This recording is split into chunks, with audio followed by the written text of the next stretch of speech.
कई बार मैं किसी मंचों पे सुनता हूँ कि मेरे माँ बाप गरीब थे। अरे भाई, आपको आईपी लेनी है, पब्लिसिटी लेनी है, तो माँ बाप को क्यों गरीब बता रहे हो? वो माँ बाप जब सुनेंगे वो वीडियोस तो क्या सोचेंगे कि मन गरीब बता दी। बताओ मैं ये की कमी पूरी नहीं की जो ये मेरे को गरीब कह रहा है। कई वीडियोस में मैंने सुना। एक बार तो मैं एक मंच पे बैठा था, एक आरएस अधिकारी ऐसा बोला, तो मेरा जब वापस भाषण में नंबर आया तो मैंने कहा कि मैडम, मैं आपसे पूर्ण रूप से असहमत हूँ। अगर वो गरीब होते तो आप यहाँ नहीं होती, किसी खेत के अंदर पोटे उठा रही होती, किसी गाय के और भैंस के। आप अगर अधिकारी बनी है ना, तो उसी माँ बाप के कारण बनी, वो अमीर है, उनको गरीब मत ठहराओ कृपया करके। भविष्य में इस तरह से कुछ मत बोलना। मेरी गलती होगी। मंच पे ही मैंने बोल दिया। उसी दिन बहुत बड़ा कार्यक्रम था, 700-800 लोग बैठे थे, मेरे से कुछ डाइजेस्ट नहीं हुआ। तो आप कभी भी इन चीजों को ऐसे महसूस मत करना कि आप पिछड़े क्षेत्रों से आते हैं। देखो, आपकी अपनी संस्कृति है, आपकी अपनी भाषा है, उस पर गर्व करिए और अपने आप को कभी भी इस तरह से कमजोर महसूस मत करवाना। किस बात की कमजोरी? आप भी तो पूर्ण मानव हैं। बस थोड़ी सी चीजें हैं वो हमें ध्यान रखनी होती हैं। बस फर्क आप में और मेरे में थोड़ा यहाँ पे फर्क आ जाता है। अगर फर्क आ रहा है तो आप उसको दूर करना। मैं कुछ बातें बोलूंगा यहाँ पे। जब हम 12वीं करके कॉलेज में प्रवेश किए, कॉलेज में हमने बहुत अच्छे साथी रखे थे। बस दिमाग में एक ही बात थी कि जीवन में नौकरी लगे ना लगे, लेकिन रहेंगे हमेशा अच्छे व्यक्ति, किसी का बुरा नहीं करेंगे, अच्छे ग्रुप में रहेंगे। जॉब में हो गए तो बढ़िया बात, नहीं तो कोई न कोई प्राइवेट जॉब करेंगे। कोचिंग में पढ़ाना शुरू कर दिया 2011-12 से। कोई बढ़िया काम कर लेंगे, लेकिन कोई ऐसा बुरा काम नहीं करेंगे जिससे कि माता पिता और गुरुजनों को नीचा देखना पड़े। हम कोई नशे पत्ते से, इस कारोबार से नहीं जुड़ेंगे। हम किसी के हितों को नहीं मारेंगे। और साथ में ऐसे साथी चुने जो हमेशा से पुश करते थे कि चीजें सब बढ़िया होगी आगे जाके। अगर आप ये नहीं कर रहे हैं तो करिए आप। बस यहाँ कुछ फर्क आ रहे हैं कि गांव से निकलने के बाद आप क्या नहीं कर रहे हो जो हमने किए थे। पहली बात, बहुत अच्छे साथी रखिए आप, क्योंकि वो जितने अच्छे होंगे वो व्यक्ति वैसा ही होगा।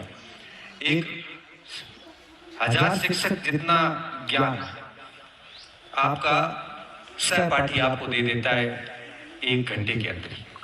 हम कितने भी मोटिवेशनल लेक्चर दे दे, पास वाले ने ये कह दिया ये किताब मंगाई हुआ है। मतलब हम 10 दिन से कह रहे हैं कि ये किताब खूब है, और दोस्त ने बोल दिया मैं कह रहा हूं।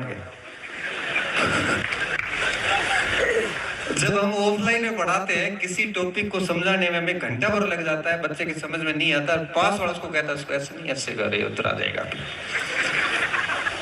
एक स्टूडेंट के ऊपर सबसे अधिक प्रभाव पड़ता है उसके साथियों का। वो कैसे होंगे उस पर डिपेंड होगा कि आप कैसे होंगे। अगर साथ में कोई नशेड़ी रख लिया तो धीरे धीरे आप भी उस स्थिति में जाना शुरू करोगे। रात को हम लूणकरण सर से आ रहे थे, तो हमारे एक मित्र है, वाइस प्रिंसिपल है, तो हमें होटल पे रोका, सुरेंद्र जी, मैं करण साथ थे। तो उन्होंने कहा कि चाय, मैंने कहा नहीं, मैं तो ब्लैक टी पीता हूँ। तो सुरेंद्र जी को चाय, सुरेंद्र मैं भी ब्लैक टी।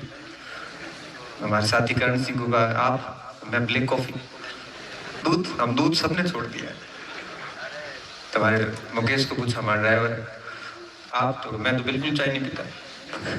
तो आप जिनके साथ रहते हो, मैं अगर गाड़ी में चढ़ते ही अगर बोतल खोलूंगा, मतलब कोई भी जूस वगैरह की हो सकती है, तो तय बात है कि मेरे साथ वाले भी यही करेंगे, मेरे साथ वाले भी यही करेंगे। क्योंकि मैं भी फिर तो ये नहीं कह सकता नहीं कि ये नहीं करना चाहिए आपको, तो वो मेरे सामने देखेंगे। क्लियर सी बात है। देखो, आपको, आप जो बोलते हो आपको पहले व्यवहार में लाना पड़ता है। तो मैंने मेरे जीवन में कभी नशा नहीं किया, तो मैं सीधा ठोक के बोलता हूँ कि बेटा ये मत करो। अब जो बात हम, इसलिए मैंने कहा व्यक्तित्व की जो बात की थी, पर्सनैलिटी ऐसी बनाओ कि आप जो बोल रहे हो वो आप कम से कम अपने व्यवहार में भी लाओ, तब तो कुछ बात होती है। नहीं तो क्या होता है कि फिर आपकी कोई वो वैल्यू जो है वो नहीं रहती है, शब्दों की कोई वैल्यू नहीं रहती। तो जीवन में ये सब चीजें चलती रहती है। देखो, पढ़ाई के अलावा बहुत कुछ चीजें मैटर करती है, सब कुछ पढ़ाई नहीं है। पढ़ने के साथ साथ आप अपना जीवन निर्माण पे भी ध्यान दीजिए। तो सबसे बड़ी बात ये थी कि अच्छे साथी रखिए। दूसरी बात, जब हम वापस, मैंने कहा बाड़मेर आए, तो हमने वापस, मेरे को कई बार स्टूडेंट कहते सर पढ़ाई में बहुत एवरेज थे, 10वीं में 49 थे, 12वीं में 61 थे, फिर ये सब चीजें हुई कैसे? अंग्रेजी आती नहीं, गणित आती नहीं, कहीं पेपर वेपर तो नहीं लाया